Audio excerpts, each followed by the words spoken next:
네, 기도하고 오늘 말씀 잠깐 나누도록 하겠습니다.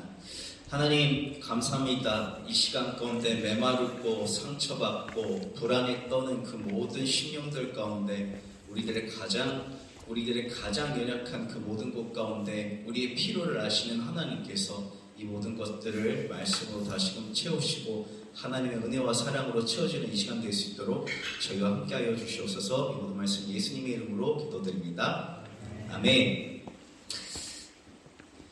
오늘 하나님께서 저에게 주시는 말씀은 창세기 32장 22절로부터 30절의 말씀입니다. 혹시 성경책 어플로 있으신 분들은 함께 찾으셔서 봐도 참 좋을 것 같습니다.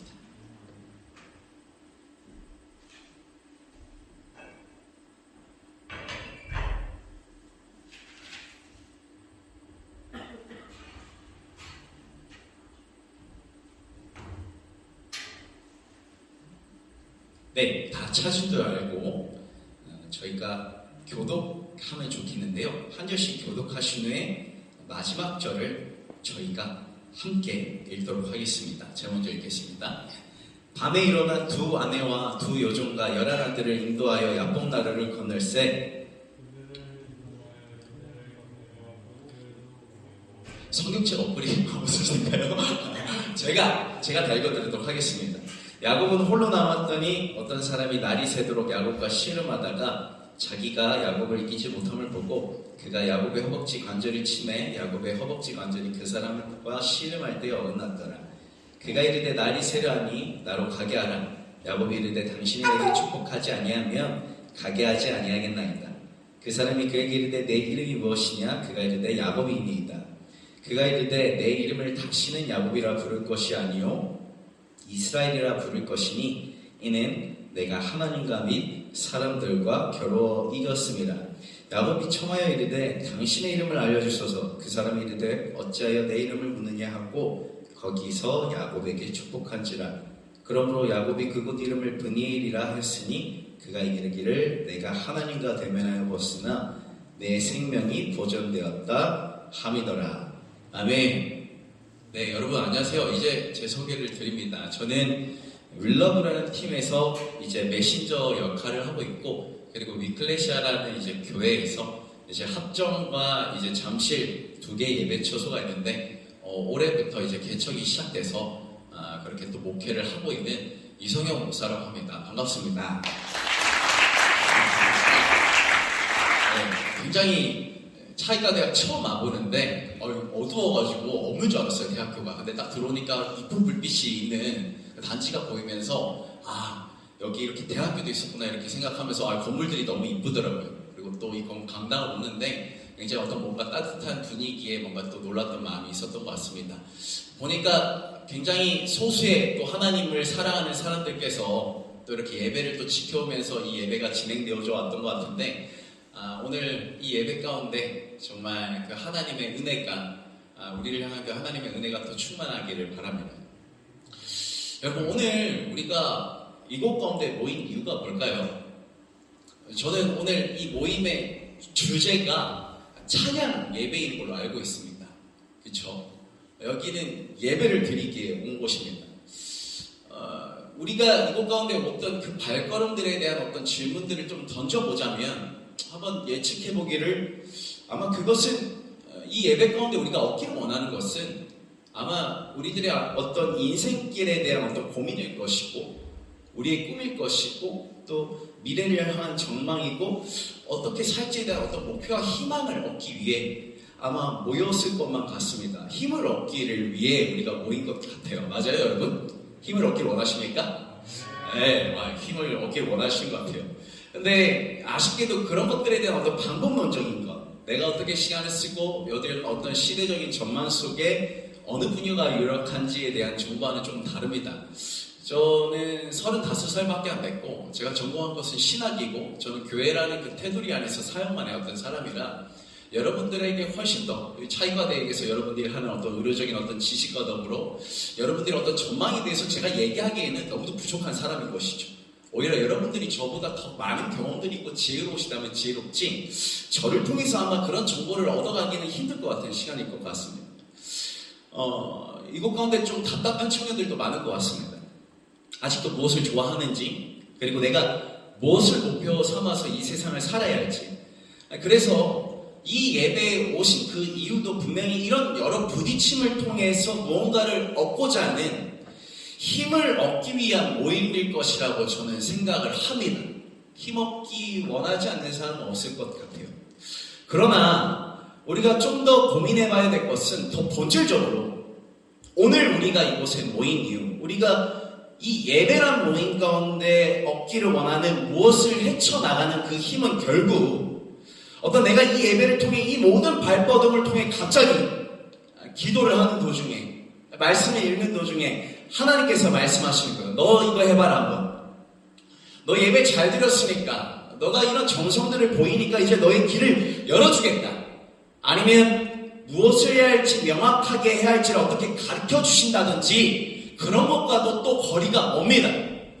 물론 하나님께서 우리들의 어떤 인생의 때에 초월적으로 역사하는 그 때가 있지만 이것보다는 우리가 인생을 살아가며 때로는 상처받고 무너지고 그리고 남들이 일반적으로 말하는 그 빛나는 삶, 의미 있는 삶을 살지 못하게 되었다 할지라도 그것이 어떤 경제적인 안정과 어떤 위인들의 영웅신화와 같은 시대적인 엄청난 대안적으로 사는 것 설사 그렇게 되지 못할지라도 꼭 그런 실패뿐만 아니라 어느 날 우리가 너무도 잘 됐어요. 세상의 기준으로 굉장히 잘 살게 되어지는 그 순간에도 평정심을 잃지 않고 다 이룬 줄 알고 살아가는 것이 아닌 계속적으로 살아갈 수 있는 그 의미, 그 이유, 내 개인적인 성취를 뛰어넘은 더 큰 무언가를 우리가 바라볼 수 있고 그 가치를 우리가 이곳 가운데서 찾아간다면 그리고 결론적으로 오늘 우리가 이곳 가운데 모인 이유가 그 어떤 한 가지 부르심을 위해 모인 것이라면 여러분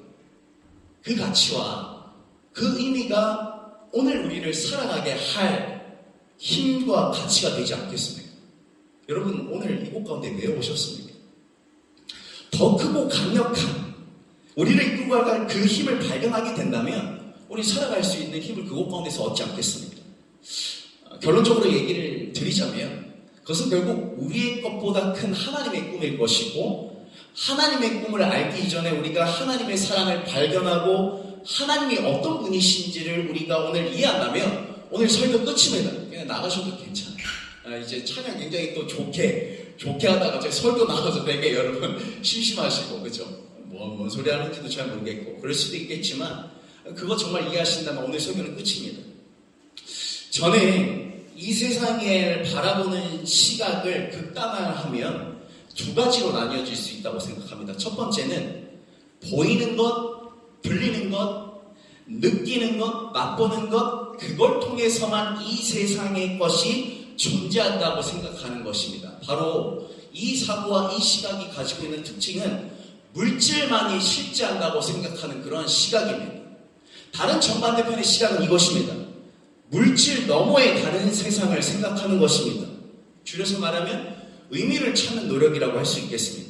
여러분 오늘 누군가는 오늘 찬양팀이 먼저 예배를 시작하면서 기도를 인도하시고 그리고 김보경 형제가 나와서 이렇게 좋은 찬양으로 이렇게 아름다운 성결로 찬양한 것을 보면서 누군가는 이 노래를 듣고 그저 음파에 떨림 정도로 그저 생각하는 사람들이 있고 그곳 가운데서 하나님께 감사를 올리고 하나님의 사랑을 느끼는 사람들이 있습니다.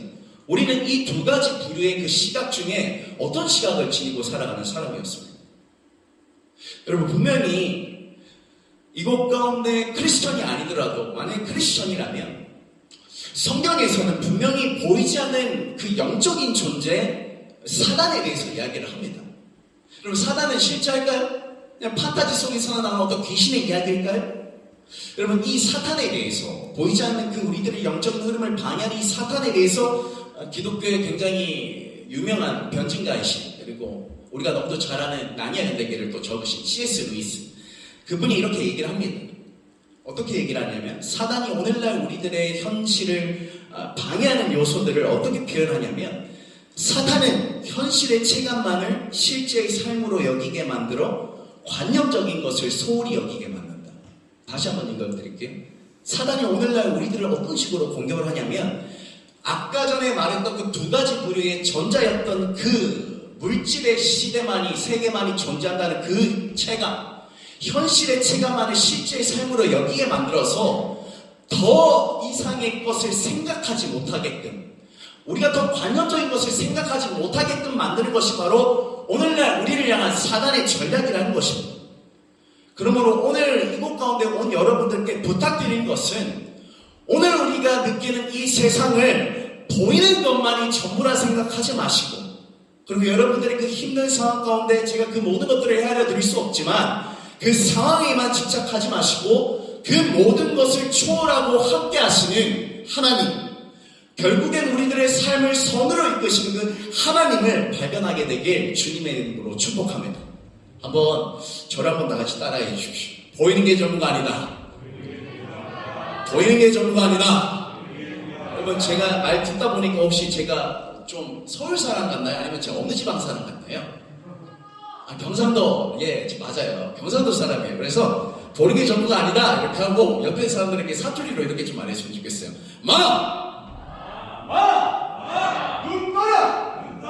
눈 떠라! 너무 잘 따라해 주시는데요. 여러분, 아까 전보다 훨씬 소문적이었는데 이렇게 활발한 분들이 모이셨다는 거. 그러므로 여러분, 오늘날 내가 어떠한 하나님을 믿느냐에 따라 오늘날 나의 행동에도 실질적인 영향을 끼치게 됩니다. 한번 저를 한번 다 같이 따라해 주시겠어요? 어떤 하나님을 어떻게 이해하는가에 따라 세상을 어떻게 이해하는가가 정립된다. 여러분, 우리가 어떤 하나님을 믿느냐는 너무도 중요한 문제입니다. 여러분, 우리가 아무 생각 없이 주일날 예배를 드리고 기도하고 성경을 읽는 것 같지만 우리가 그곳 가운데 믿는 하나님은 도대체 어떤 분이십니까? 여러분, 우리가 어떤 하나님을 어떻게 제대로 인정하냐에 따라 오늘날 우리들의 행동 양식에도 영향을 끼치게 되는 것입니다. 우리가 믿는 하나님은 과연 어떤 하나님이셨습니까? 아까 말했던 것처럼 너무도 지쳐버린 어떤 현실 속에 그 현실 가운데 어떤 나의 문제를 해결해 주시는, 나의 길을 열어주시고 나의 비전을 점검해 주시고 나의 삶을 탄탄대로로 열어주시는 그런 하나님이십니까?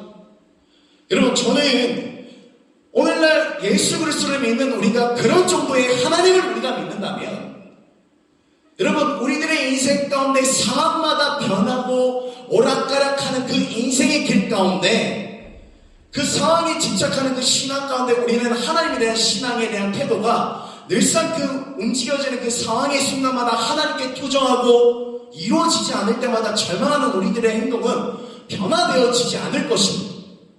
여러분, 우리의 하나님은 어떤 하나님이셨습니까? 오늘 이곳 가운데 모여서 우리가 예배를 드리는 이유가 무엇입니까? 혹시 그저 우리들의 자아 성찰을 위해, 꿈을 위해, 교양을 위해, 말씀을 들으면 그래도 심신의 안정이 오니까 그 정도의 수준으로 우리가 복음을 이해하거나 그 본래의 의미도 누리지도 못한 채 그냥 형식적인 자세로 우리가 종교적인 어떤 생활로 우리가 하나님을 대하지는 않았는지 저는 소망합니다.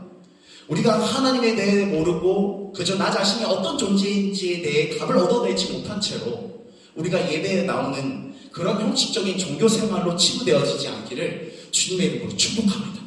여러분, 누가복음에 보면요, 자신의 가진 돈 전부를 드렸던 과부가 등장합니다. 그녀가 드린 돈 전부는 두렙돈이라고 해요.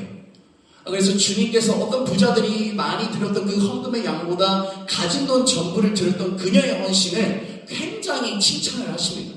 근데 그 두렙돈의 가치가 어느 정도냐면 그 당시 하루 일삭에 한 50분의 1밖에 안 되는 양이었던 거예요. 오늘날로 치면 하루 일당 10만원으로 치면 여러분 한 50분의 1 하면 한 얼마 나와요? 네, 한 2,000원 정도 나올까요? 제가 계산 잘한 거 맞나요? 근데 라면 한 컵 정도 먹을 수 있을 정도? 너무도 보잘것없는 돈이지만 그녀가 처한 상황 속에서 과부라는 것들을 생각해 보았을 때 그 돈은 너무도 무게가 있는 돈이죠. 과부는 그 당시에 있어서 이스라엘의 어떤 사회적인 형상 속에서 봤을 때 그녀의 위치는 굉장히 보잘것없는 자리였습니다. 남성 중심의 사회였기 때문에 여성 스스로 올바른 어떤 경제적인, 정상적인 경제적인 생활을 할 수가 없었습니다. 그렇다면 그녀가 그 돈을 어떻게 벌었을까요? 경제적인 생활을 할 수 없는데 아마 구걸을 했을 것만 같습니다. 그녀가 과부라고 했습니다. 좀 더 우리가 성경에 기록되어져 있진 않지만 우리가 상상을 들여서 그녀의 상황들을 한번 좀 깊게 파보고 들어갈 수 있을 것 같아요. 과부예요. 그렇다면 그녀에게는 분명히 전에 사랑했던 남편이 있었다는 것입니다. 남편이 이제는 없는 것이죠. 병으로 죽었던 어떤 사고에 의해서 죽었던. 근데 그녀와 그 남편 사이에 아름다운 사랑의 결실이었던 자식들이 있다고 생각해 보십시오. 여러분, 그 둘의 돈을 하나님께 헌금하는 것이 상식적인 것입니까? 떡 한 조각이라도 더 사서 내 자식의 입에 넣어주는 게 상식적인 행동인 것입니다. 그녀가 그 돈을 하나님께 드리는 거예요. 이해할 수 없습니다. 여러분, 뿐만 아니라 그 당시 가난을 보는 그 이스라엘의 종교적인 세계관은, 여러분, 가난은, 한번 저를 다 같이 따라해 주십시오. 가난은 죄이다. 사회적으로 어떤 약자, 어떤 소외된 사람으로 봤던 것이 아니라 가난한 이유를 그저 죄의 결과로 봤던 것입니다. 그렇다면 그녀가 구걸하는 그 순간에도 평소 그를 바라보는 사람들의 시각은 저 사람은 하나님께 죄를 많이 저질러서 저렇게 응당 결과를 받으며 살아가는 거야 라는 시각이 있지 않았겠습니까? 그녀 스스로도 그 생각에서 벗어날 수 없었던 거예요. 그래서 그녀가 한번 매일 밤같이 그 지친 몸을 이끌고 겨우겨우 구걸한 돈으로 밥을 먹고 하루 연명하며 살아가는 그의 인생 가운데 잠을 자면서 했던 그 하나님께 기도했던 그 내용들을 한번 생각해 봅시다. 그 돈의 돈을 하나님께 드릴 정도면 얼마나 큰 종교심인 것입니까? 어떤 기도를 드렸을까요? 하나님, 배가 너무 고픕니다. 오늘 하루도 살게 해주셨으니까 내일 하루도 좀 먹고 살아갈 수 있는 양식을 좀 허락해 주십시오. 하나님, 나는 배부르지 않더라도 내게 허락하신 이 자식들의 미래만큼은 하나님께서 책임져 주셔야 하는 것 아닙니까? 그러면서 매일같이 그 끝에 드렸을 기도는 아마 회개 기도였을 거예요. 왜? 내가 이렇게 된 거는 나의 죄 때문이니까. 근데 여러분, 이 도랫돈, 하나님에 대한 엄청난 순결하고 고결한 헌신을 드린 이 여인의 삶이 하나님께 자신의 전부를 다 드렸다고 해서, 하나님께 기도를 많이 했다고 해서 그녀가 부자가 되었다는 내용은 성경 어디에 기록되어 있지 않습니까? 하나님이 그러면 어떻게 반응하셔야 되는 것이죠? 그 모든 것들을 바쳤는데 그녀의 삶이 좀 탄탄대로로 열려야 이게 맞는 이야기 아닙니까? 그럼에도 불구하고 그녀가 자신의 가진 돈 전부를 하나님께 드릴 수 있었던 이유는 무엇일까요, 여러분? 그녀는 알았던 거예요. 이 도랫돈으로는 나의 궁극적인 생명을 살릴 수는 없지만 하나님이시라면 살아계신 하나님이시라면 나의 인생과 내 자식들을 살려주신다는 이 인생의 경험이 있었기 때문에 그녀는 그 두랫돈을 자신의 품속으로 숨기지 않고 하나님께 드릴 수 있었던 것인 줄 믿습니다. 여러분, 그렇다면 오늘날 우리들의 삶으로 다시금 돌아와서 우리가 믿고 있는 그 하나님은 누구십니까?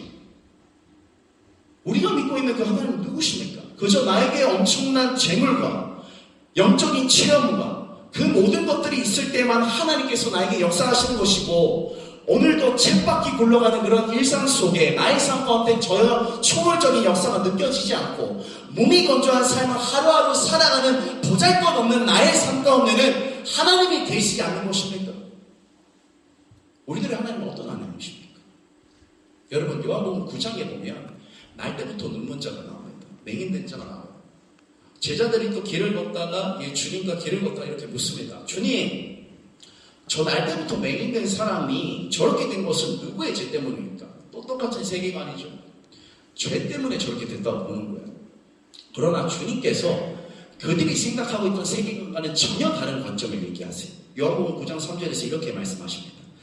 하나님께서 하시는 일들을 그에게서 드러내시려는 것이다.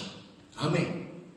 여러분, 우리는 늘상 오늘날 현실의 문제를 나만의 문제, 때로는 다른 환경의 탓으로 돌릴 때가 많은 것 같습니다. 그러나 여러분, 하나님께서 우리를 향한 그 관점은 그것을 뛰어넘어서, 우리들의 현실적인 문제를 뛰어넘어 하나님의 것을 기대하시는 줄 믿습니다.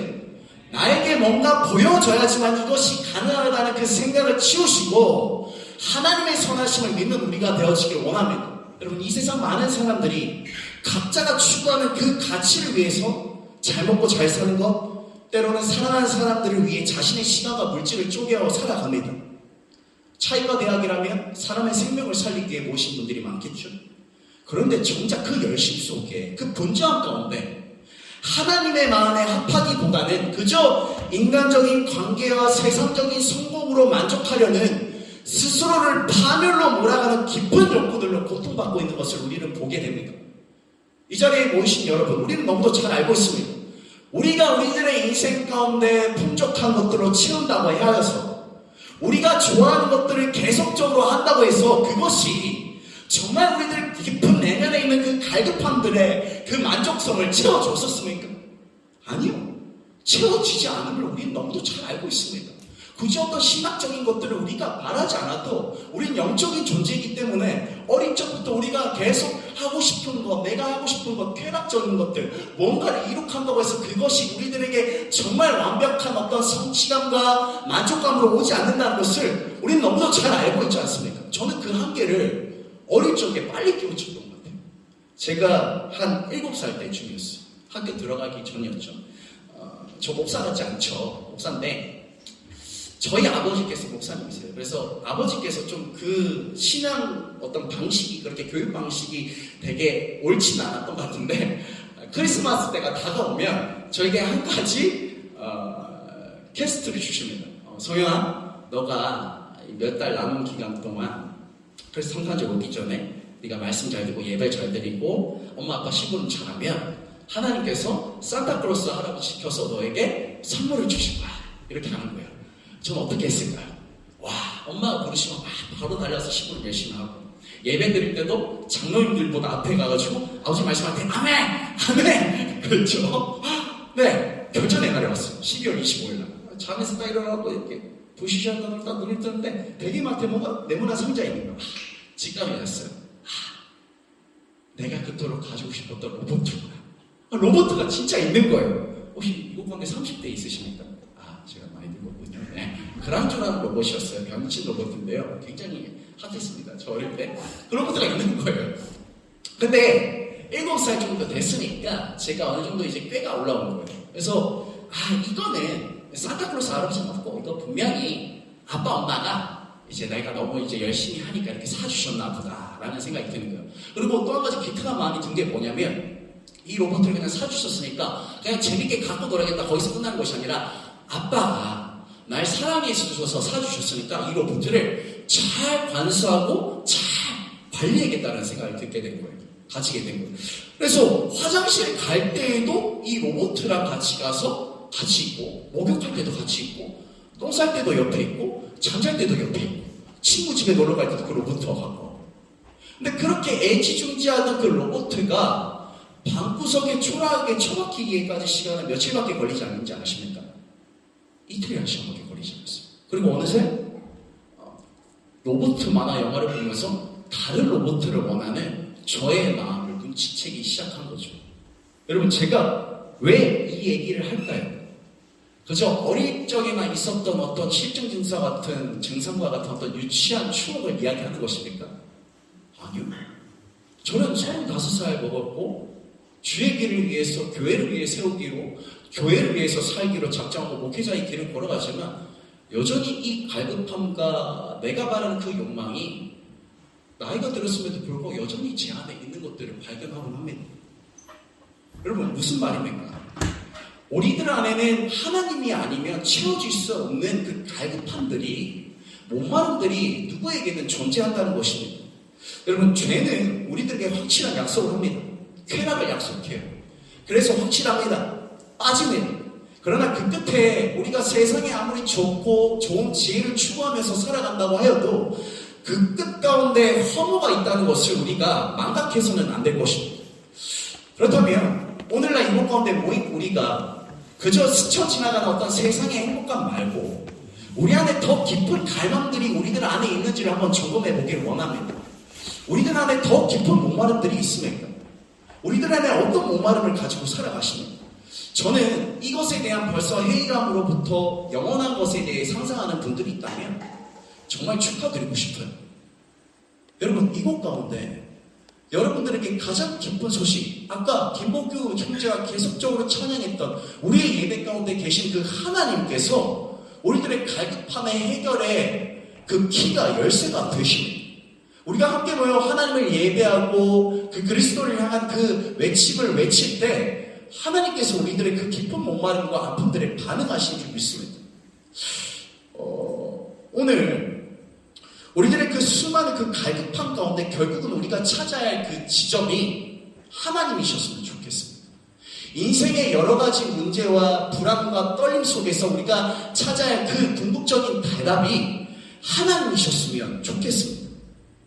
제가 볼 때 오늘날 현실은 한 가지 우상숭배에 빠진 것 같다는 생각이 듭니다. 그냥 그 우상숭배라는 것이 뭔가 돌상을 세워놓고 뭔가 기도를 드리고 연기를 피우는 그런 우상숭배가 아니라 하나님보다 더 우선되는 것을 중요시하는 그 태도들을 우상숭배라고 칭한다면 더 다양한 어떤 우상숭배들의 어떤 범위로 우리가 접근할 수 있을 것만 같습니다. 그것 가운데 우리가 빠진 우상숭배는 자아의 우상숭배인 것 같습니다. 여러 가지 구조적인 어떤 부작용 속에 우리 한국이 그리고 나의 내면을 중시하고 위로받길 원하는 마음은 너무도 이해하지만 이것 속에서 우리가 더 병적으로 나란 존재에 대해서 무엇인지에 대해 그리고 자존감이 뭔지에 대해 나에 대해 집중하는 분위기가 너무도 심각하게 스며들어 있는 것 같습니다. 여러분 자존감이라는 키워드 하나만 유튜브에 쳐보십시오. 수많은 사람들이 자존감에 대해서 열거합니다. 다 달라요. 무슨 이야기를 드려야 할지 모르겠어요. 너무 예민하면 내가 어떻게 보일지, 내가 저 사람 가운데 어떤 사람으로 비춰져야 할지 모두가 그 속에서 그저 헤매는 것만 같습니다. 무슨 말입니까? 판단 기준이 하나님이 아니라 사람의 시선 아니면 결국 나의 자아에 내 스스로 함몰되어져서 나를 정지하면서 살아갈 때가 있는 것이죠. 나는 이래야만 해. 이 목표치에 도달해야만 해. 엄격한 자기 규율 속에 자유함이 없는 수많은 사람들을 보곤 합니다. 여러분, 이런 수많은 세상의 가치 속에서 하나님과 우리가 말하는 그 세상의 가치관이 분명히 반대되는 개념들을 우리가 분명히 짚고 넘어가야 될 것 같습니다. 하나님이 성경에서 계속적으로 우리들에게 말씀하시는 그 가치와 은혜의 가치와 세상이 말하는 가치의 차이는 무엇입니까? 일반적으로 저를 한번 다 같이 따라해 주시겠습니까? 세상의 가치는 우리들에게 헌신을 요구합니다. 열심히 해야 돼. 그래야만 가치 있는 사람이 된다. 머리가 될지언정 꼬리가 되지 마라. 계속적으로 듣죠. 여러분, 하지만 성경에 나오는 그 하나님께서 우리를 향한 그 가치와 계속적으로 나오는 하나님께서 우리를 향한 그 사랑은 이것과는 정반대입니다. 하나님께서 우리들에게 계속적인 어떤 행동을 요구하시는 분이 아니에요. 여러분, 성경의 대표적인 예로 하나님은 그 아브라함에게 갑자기 어느 날 뜬금없는 요구를 하십니다. 뭐라고 하시죠? 100세 때 낳았던 그 이삭을 갑자기 자신에게 다시금 바치라고 이야기합니다. 여러분, 뜬금없는 그 하나님의 그 요구에 우리는 어떻게 받아들여야 할까요? 와, 진짜 하나님은 피의제사를 좋아하시는구나. 생명전도를 드려야 우리들에게 뭔가 복을 주신 하나님구나. 이렇게 해석을 해야 될까요? 결국 그 이삭을 하나님께서 앗아가셨습니까? 안 앗아가셨습니까? 안 앗아가셨죠. 여러분, 하나님은 결론적으로 사람의 생명과 어떤 것들을 요구하는 것뿐이 아니시라 우리들에게 자신의 전부를 주신 분인 줄을 우리가 기억해야겠습니다.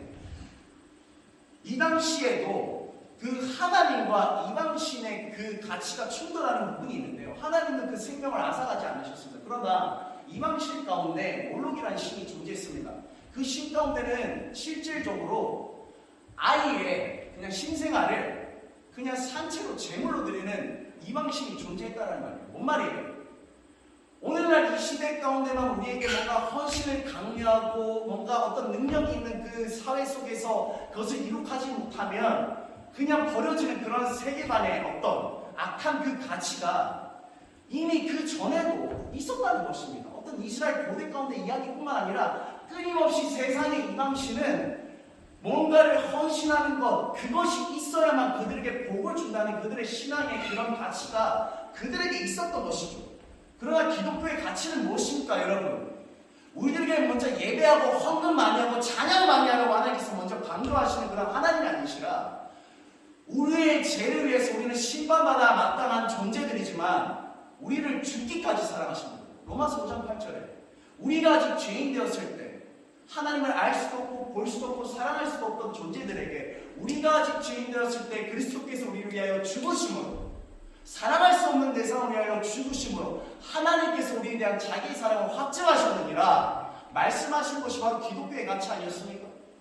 정반대되는 거예요. 하나님께서는 먼저 우리들에게 구원을 허락하시고 우리들에게 행동을 요구하는 분이시지, 너 이거 열심히 하면 구원을 주시고 우리를 사랑하겠다 해주시는 그 하나님이 아닌 것입니다. 우리는 분명히 이 시대 가운데서도 우리들이 추구하는 가치와 내가 원하는 그 방향대로 말 그대로 그 죄악된 삶을 그대로 살아가지만, 하나님께서는 이런 우리들을 내치지 않으시고 버리지 않으시고 자신의 아들을 내주셨습니다. 여러분, 우리가 이것을 더 깊이 깨우쳐야 합니다. 이 복음의 소식이, 이 복음의 가치관이 우리들의 삶 가운데 풍성히 젖어들었으면 좋겠습니다. 한번 건반을 좀 쳐주시겠어요? 그럼에도 불구하고 여러분 많이 힘드시죠? 얼마나 힘드시겠습니까? 아까 전에 인도자님 나오셔서 4년 동안 이렇게 또 열심히 또 버틴 것들을 또 얘기하시면서 되게 감격에 겨워서 이렇게 말씀하신 것처럼, 와, 정말 열심히 사셨구나. 그리고 이곳 가운데 학생들이 참 세상의 수많은 그 생명들을 위해서 참 열심히 노력하면서 살아가는 귀한 곳이구나라는 생각을 하게 됐습니다. 그런데 그럼에도 불구하고 우리가 참 부족하잖아요. 하나님을 믿는다고는 하지만 우리들의 영의 눈이 가려져서 현실에만 갇혀져 있을 때 이렇게 이야기할 때가 있는 것 같습니다. 하나님 어디 계십니까? 하나님, 우리들의 안전은 어디 있습니까? 하나님이 살아계시다면 왜 세상 가운데는 이리도 아픈 사건 사고들이 넘쳐나는 것입니까? 제 삶 가운데는 왜 이렇게 수많은 장애물들이 있고 왜 이리도 상처로 가득한 것입니까? 하나님이 강하시다면 이런 일들은 없었어야 하는 것 아닙니까? 라고 우리가 신앙생활을 하면서 질문할 때가 있는 것 같습니다. 이해할 수 없는 일들이 너무나 많은 것입니다. 그리고 입 밖으로 차마 꺼내지 못하지만 마음속으로 이런 고백들이 울릴 때가 있는 것 같아요. 하나님은 약하십니다. 하나님은 정말로 약하신 분인 것 같습니다. 네, 여러분, 맞습니다. 정말로 하나님은 약하신 분이십니다. 오늘 설교 제목이 인간에게 지신 하나님이라는 제목이에요. 인간에게 지신 그 하나님이라는 그 제목으로 여러분과 짤막한 이야기 나누고 이제 오늘 설교를 마무리하려고 합니다. 이스라엘 야곱의 새 이름 그 뜻 하나님과 겨루어 이긴 자입니다. 하나님이 인간과 겨루어 지셨던 이야기가 있어요. 그 하나님이 인간에게 지셨던 이야기를 여러분과 나누려 합니다. 여러분, 이스라엘의 본래 이름이었던 그 야곱은, 야곱의 이름의 그 뜻은 발 뒤꿈치를 잡은 자, 속여 넘기는 사람이었습니다. 항상 얻기 위해서 살아왔던 삶이었습니다. 인생의 만족을 위해 채우기 위해 살아왔던 삶이었습니다. 그는 사랑을 위해 헌신할 줄도 알았습니다. 그의 사랑하는 이 라헬을 얻기 위해 외삼촌 라반 집에서 착취를 당하면서, 노동에 착취를 당하면서도 7년하고 7일을 그 라헬을 얻기 위해 헌신했던 사람이에요. 여러분, 이 세상에 어디 가운데 그런 헌신, 로맨티스트의 이야기가 있겠습니까? 그런 것들 찾을 수 있을까요? 그는 그 누구보다도 뛰어난 사랑꾼이었습니다. 야곱은 열심히 일해서 자신의 몫을 당당히 챙길 줄 아는 사람이었습니다. 라반에게 사기를 당했지만 결국 나오는 그 지점에 자신의 지혜를 10번 발휘해서 100번 발휘해서 훨씬 더 많은 것들을, 재물을 또 가지고 나오는 그의 삶을 봐요. 정말 무엇보다 얻어내는 데 있어서 수단과 방법을 가리지 않았던 그의 삶이었음을 우리는 보게 됩니다. 그것이 가장 강력하게 드러났던 그 지점이 무엇이냐면, 자신의 피부치였던 형에서조차도 배반했던 그의 삶이 있었던 것을 우리는 기억합니다. 그런데 이 열심히 살고 뭔가를 성취하기 위해 살아가는 이 야곱의 인생을 보고 있고자 하니, 이 야곱의 삶을 보면서 마치 오늘날 열심히 살아가는 우리들의 인생이 떠오르는 것만 같습니다. 그 야곱의 인생, 그 모든 것을 이룬 것만 같았던 그때 하나님의 축복으로만 가득했었고 풍성했었던 그때, 그가 이제 외삼촌 라반의 집을 떠나면서 이렇게 하나님께 고백합니다. 하나님, 제가 아버지의 집을 그저 떠날 때는 제 손에는 지팡이밖에 없었는데, 지팡이 한 자루밖에 없었는데, 보십시오, 제가 2때나 이루었나이다. 사랑하는 가족도 생기고, 그 당시 재산과 힘의 상징이라 할 수 있는 그 모든 재산, 가축들, 그 모든 것들을 이룬 그 시점 가운데 이 모든 것이 물거품처럼 아무것도 아니게 되어지는 일이 발생하고 맙니다. 무슨 얘기냐면, 자신의 이익을 위해서, 자신의 장자권의 그 축복을 얻기 위해서 배반했던 그 형 에서가 어느 날 자신을 찾으러 온다는 얘기를 듣게 됩니다. 그래서 야곱은 이제 직감했어요. 아, 다 끝났다. 이제 형님께서 그때 거짓말했던 나의 어떤 그 모든 사건과 더불어 내가 가지고 있던 그 모든 재산과 그 모든 것들을 가지고 가시겠구나. 그리고 결국 나는 죽게 되겠구나. 아버지도 배반했고 형도 배반했는데 나는 이제 다 끝났다. 이렇게 생각하는 것이죠. 죽음을 직감한 야곱은 그날 밤 이제 가족들을 야복나루 시내를 먼저 건너가게 해요.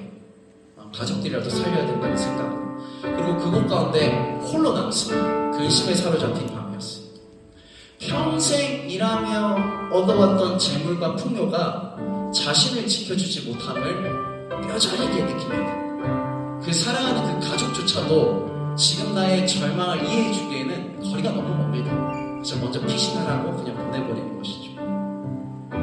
그리고 아무것도 할 수 없는 그 근심에 사로잡힌 그날 밤에 야곱에게 하나님이 나타나서, 그리고 갑자기 뜬금없이 그와 밤새도록 씨름을 하십니다. 뭐랬다고요? 씨름. 생각해보세요. 신이 인간과 살을 맞대고 몸을 부대끼는 것입니다. 엎치락뒤치락하는 상황이에요. 이해가 가세요? 그 신이라는 존재와 인간의 싸움 말입니다. 그 이해할 수 없는 야곱은 이 대결의 절정의 그 부분에서 이때도 이제 축복 타령이에요. 이 죽음의 상황과 절망의 상황 가운데 너희 자신을 축복해주지 않으면 하나님을 보내주지 않겠다고 선언합니다. 나에게 축복 주세요. 그러면 보내주지 않겠습니다라고 계속 그렇게 얘기를 하는 거예요. 근데 여러분, 이 장면 한번 상상해 보자고요. 어릴 적부터 계속 들어왔다 하더라도 이상합니다. 신의 그 존재와 인간의 존재의 부딪힘, 신이 인간과 싸운다, 이 대결이 성립되어질 수 있는 것입니까? 훨씬 더 문명이 발전하고 그 우주의 영상을 이 시대로 볼 수 있고, 우리가 얼마나 먼지와 같은 존재인지를 우리가 뭐 유튜브 영상 하나만 틀어도 우리는 볼 수 있잖아요. 그 하나님이라는 존재가 정말로 실제한다면, 말 한마디로 모든 것들을 만든 그 하나님이 실제한다면 그 인간이라는 존재는 얼마나 먼지와 같습니까? 근데 그 신과 인간이 겨루고 있는 것입니다. 이상해요. 여러분, 이 시대에 하나님에 대한 그들의 세계관이 이렇습니다. 하나님과 마주한 자는 죽는다. 하나님과 마주하게 되면, 본질적으로 다른 우리 먼지와 같은 그 피조물이 만나게 되면 죽는다. 반드시 죽는다라는 그들의 믿음이 있습니다. 그러나 이상하게도 야곱이 하나님과 씨름하여도 죽지 않습니다. 하나님의 영광의 광채를 직면하였음에도 불구하고 죽지 않았다고요. 하나님과 대면하여 보았으나 그 영광의 광채에 사그라들지 않고 살아남아 있습니다. 그리고 하나님께서 그 대결의 절정에 본 그때 야곱에게 말씀하십니다. 내 이름을 이제는 이스라엘이라 부를 것이라. 그 이름 뜻 그대로 네가 나와 싸워 이겼다. 그리고 축복하십니다. 하나님이 주셨어요. 어느샌가 이해할 수 없는 싸움이 끝난과 동시에 야곱을 위협했던 그 죽음의 두려움은 온데간데 없고 하나님의 평안이 그의 속을 가득 메웁니다. 그리고 형 에서와의 그 관계 속에서 극적인 화해가 이루어집니다. 성경에 보면 야곱이 에서를 보자마자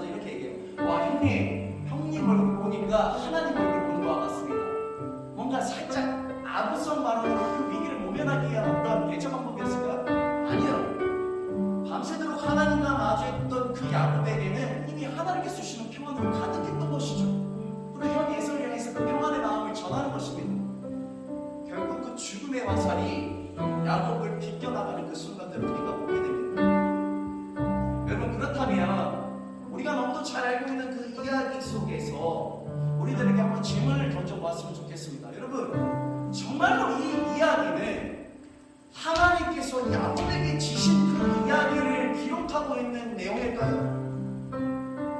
하나님께서 야곱의 어떤 완력과 그 끈질김에 못 이기셔서 야곱에게 그에게 축복을 하시고 안 놔주니까 부인함께 도망가신 그 사건을 기록하고 있는 것일까요?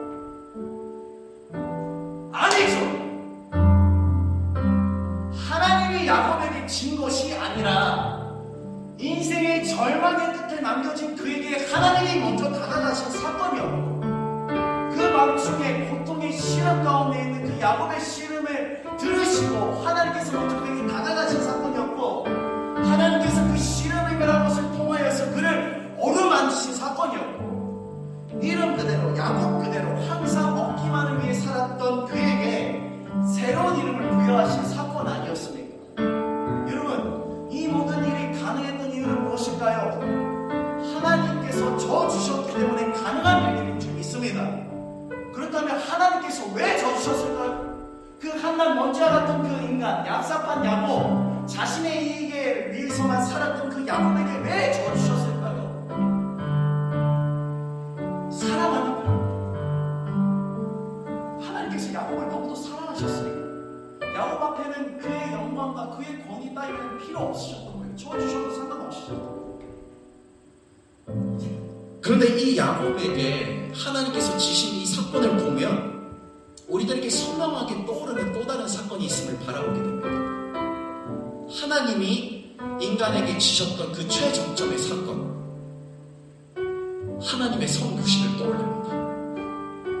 말씀이 육신이 되었던 사건을 떠올립니다. 그리스도의 십자가의 사건을 떠올립니다. 죄로 인하여서 파멸되었어야 할 채울 수 없는 허기로 세상의 것들로 나를 지켜주지 못하는 것들로 아동바동하며 그곳 가운데 서서히 죽어가는 우리에게 마르지 않는 샘물로 오셨던 그 하나님을 기억합니다. 여러분, 하나님께서 약하셔서 인간이 되셨습니까? 하나님이 정말로 약하셔서 그 십자가 가운데서 피를 흘리셨습니까? 하나님께서 정말 약하셔서 그 십자가에서 달려 죽으셨습니까? 그것이 아니라 오히려 그것은 하나님이 약하심이 아니라 그 죄인된 우리, 사랑할 수 없는 우리를 사랑하시고 그 불가능한 사랑을 가능케 하는 하나님의 의지였고, 그의 전능함과 사랑을 더욱더 충만하게 한 하나님의 완전한 사랑이었음을 우리는 고백합니다. 여러분, 그렇다면 오늘도 수많은 아픔의 현장 가운데서 하나님이 치고 계시는 것만 같은 광경들을 계속 봐요. 하나님이 계시지 않는 것만 같아요. 정말 하나님께서 약하셔서 그럴까요? 아니요. 우리의 연약함과 죄악으로 범벅된 이 세상 가운데 여전히 우리를 포기치 않으시고 심판하지 않으시고 오래 참으시는 그 하나님의 긍휼이 있으심을 기억하신 여러분 되시길 주님의 이름으로 축복합니다.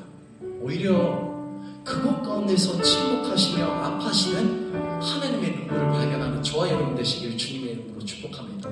여러분, 우리가 이 사랑을 받은 자들입니다. 하나님의 죽기까지 사랑하는 그 사랑을 받은 자들입니다. 야곱에게 져주신 그 하나님, 무한하신 그 하나님께서 인간에게 져주신 그 사건만큼이나 그 신의 죽기까지 사랑하심을 받은 것이 바로 오늘날 우리들의 존재의 의미이고 우리들의 인생인 것입니다. 여러분, 이 사랑이 있다면 살만하지 않겠습니까? 우리들의 인생의 비전과 모든 방향성은 이곳으로부터 출발하는 것입니다. 내가 하고 싶은 것 이전에, 나의 계획 이전에 하나님의 사랑이 우리 안에 거하면, 여러분, 사랑하는 자를 위해서 무엇을 할지에 대한 고민은 너무도 당연한 것 아니겠습니까? 오늘 이 하나님에 대한 그 사랑들이 회복되어지기를 주님의 이름으로 축복합니다. 우리 마지막으로 좀 기도하고 오늘 모든 수설을 마무리하려고 합니다. 우리 함께 좀 눈을 감고 함께 기도했으면 좋겠습니다. 하나님, 하나님에 대한 오해와 하나님에 대한 사람들이 우리들에게 분명히 우리들에게 계시되었음에도 불구하고 하나님 그것을 그저 눈을 감고 그저 나의 어려움과 나의 갈급함 가운데만 머물러 있었던 나의 삶을 기억합니다. 주님, 오늘 야곱 가운데 찾아오셨던 그 하나님, 우리를 죽기까지 사랑하셨던 그 하나님의 은혜가 우리들 안에 있기 원합니다. 다시금 하나님과의 관계가 회복되어지고 하나님의 그 풍성한 사랑이 우리 안에 임하기를 원합니다. 우리 하나님의 이름 주여 한번 짤막하게 외치신 후에 우리 하나님께 간구하는 마음으로 하나님과의 관계를 회복을 위해서 함께 기도하며 나가도록 하겠습니다. 주여 하나님 도우십시오. 하나님 우리들의 갈급함과 우리들의 일상과 그 모든 것 가운데도 우리를 포기치 않으시고 우리의 시름에 응답하시며 하나님 우리를 그저 거뭇하게 얘기하지 않으시고 우리를 사랑받는 존재라 이끌어주시고 하나님 그것을 말로만 하시고 그저 가만히 계신 것이 아니라 이 땅 가운데 오셔서 우리를 죽기까지 사랑하신 그 하나님 우리가 찬양합니다. 하나님 그 하나님의 사랑 우리가 더 풍족히 누리길 원합니다. 하나님 우리가 착각하지 않겠습니다. 우리의 영감으로 하나님을 사랑했던 것이 아닌 하나님의 은혜가 하나님의 죽기까지 사랑하심이 오늘 우리를 움직이게 하고 우리의 삶의 원동력이 되는 줄 믿습니다. 주여 이곳 가운데 무너진 이들이 있습니까? 다시금 하나님과의 사랑을 회복함으로 하나님 그 사랑할 이유들을 우리에게 제공하여 주시고 하나님 하나님과의 그 사랑을 회복하시고 그 올바른 그 성경에서 말하는 그 하나님에 대한 믿음으로 우리가 이 세상을 다른 가치와 다른 방향성으로 살아갈 수 있도록 주님 함께하여 주시옵소서. 이 시간 한 가지 더 기도하기 원합니다. 여러분 갑자기 알지도 못하는 목사 와서 막 소리 지르고 뭐야 저 사람 그럴 수도 있겠지만 여러분 저는 여러분들의 삶을 다 이해하지 못하지만 하나님께서는 정말로 여러분들의 삶의 그 모든 힘듦과 어려움들을 공감하시는 하나님인 줄 믿습니다. 여러분 우리 기독교에서 믿는 그 하나님이란 존재가 무엇입니까? 그냥 초월적이고 구름 저 뒤편에 있어서 오늘날 우리가 좀 더 선하게 살면 복 주시고 헌금 많이 하면 더 많은 것들을 주시는 그리고 좀 더 예배적인 삶을 살지 못하면 저주 내리시는 그런 단순한 하나님이십니까? 아니죠.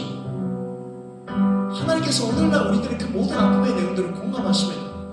그 이유는 그 무한하신 하나님께서 2000년 전 이 땅에 오셔서 사셨던 그 직업이 바로 목수였습니다. 그 무한하신 하나님이 말 한마디로 그 모든 것들을 만드신 그 무한한 존재가 작은 공방에 갇히셔서 나무를 쓸고 이어붙이고 다듬는 그 모든 일련의 작업 속에서 목순한 신분 속에서 어떤 고백들을 펼치셨어요? 정말 인간들 하는 짓 유치하다. 내가 얼마나 대단한 일을 이루려고 이 땅에 온지 아느냐? 라는 말들을 하셨을까요? 아니요. 주님께서는 그 모든 작은 사사로운 일과 창밖에 굴러가는 그 일상의 모든 일들을 끝까지 성실하게 견뎌내셨습니다. 제가 이렇게 확신할 수 있는 이유는 결국 그 예수 그리스도의 행보의 그 끝은 그 십자가에서 죽기까지 복종하신 그 겸손의 사건임을 우리가 보게 됩니다. 여러분 하나님께서 인간이 돼 보셨기 때문에 그 모든 일상의 그 모든 과정과 그 이스라엘의 현실의 그 아픔과 그 모든 것들을 겪어보셨기에 여러분 오늘날 우리들의 아픔의 내용들을 하나님께 우리가 토로하면 하나님께서 반응하신다고. 하나님께서 멀리 떨어져 계신 분이 아니라 오늘날 우리들의 아픔과 그 태양 가운데 울부짖고 있는 그 부모들의 마음과 유가족들의 마음과 지금도 러시아와 그 모든 전쟁과 그 모든 핍박과 기근 속에 죽어가는 시대들에 반응하시는 그 하나님이 우리들의 하나님인 줄 믿습니다.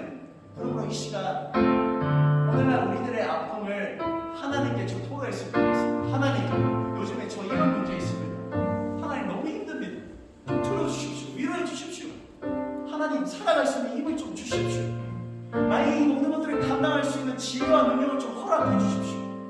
그 모든 내 친구와 부모와 가까이 있는 사람들에게도 말하지 못했던 내 안에 그 모든 고민과 문제들을 하나님께서 들으실 것입니다. 하나님께 올려드렸으면 좋겠습니다. 작은 목소리라도 주셔서 함께 믿어볼까요? 믿어봅시다. 하나님.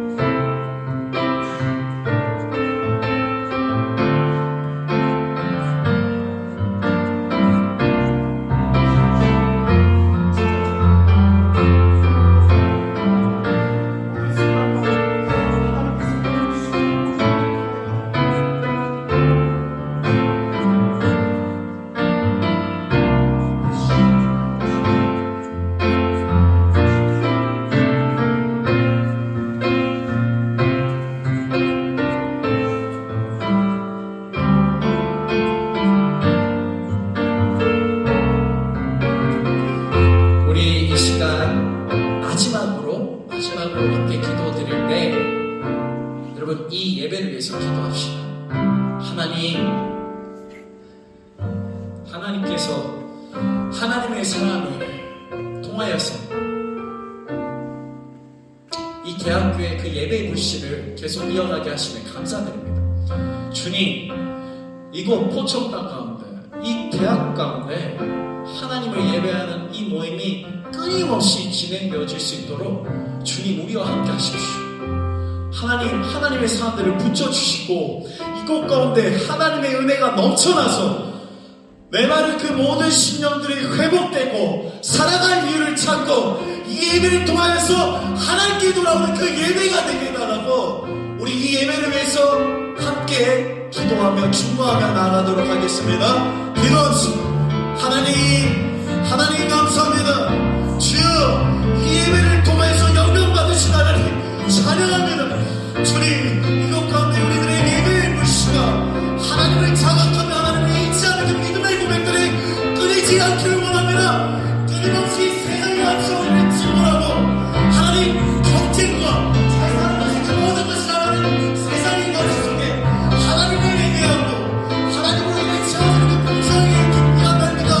하나님 영광을 더 깨우쳐주고 하나님을 유지하는 그 장래 기식의 하나님 이것 가운데서 더 풍성히 알려지기를 원합니다.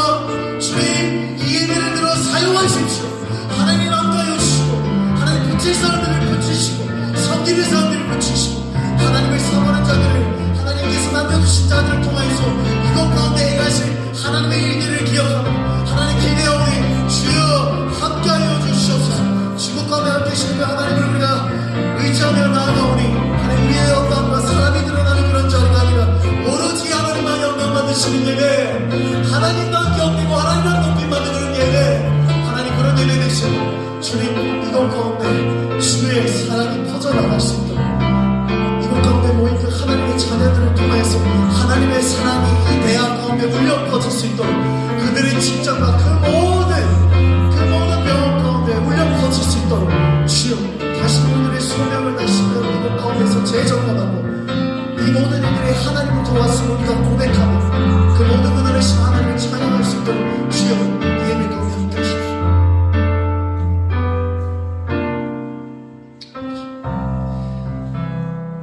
하나님 감사합니다. 이 모든 것 가운데 영광 받으실 분은 하나님이신 분임을 저희가 고백드립니다. 하나님 이 예배를 통하여서 우리들의 갈급한 마음을 채우시니 감사드립니다. 계속적으로 이 예배가 진행되어지고 하나님이 누군지에 대한 끊임없는 고민과 그 하나님의 은혜와 하나님의 사랑을 받을 수 있는 그런 시간들 될 수 있도록 주님 이 시간 가운데 계속적으로 함께하여 주시옵소서. 주님 이곳 의과대학 수많은 그 생명을 살리기 위한 학생들 있습니다. 주여 이들의 그 일결 가운데 학업 가운데 지혜와 능력을 부어주셔서 하나님 참 생명 살릴 수 있는 그런 하나님들의 일꾼 될 수 있도록 주여 이들 가운데 가장 필요한 것들 주님께서 하시오니 채우시고 함께하여 주시옵소서. 오늘 예배 자리 가운데 함께하신 하나님께 찬양 올리며 이 모든 말씀 저를 너무도 사랑하시는 예수 그리스도의 이름으로 기도드립니다. 아멘. 하나님께 영광과 찬양 박수 올리겠습니다.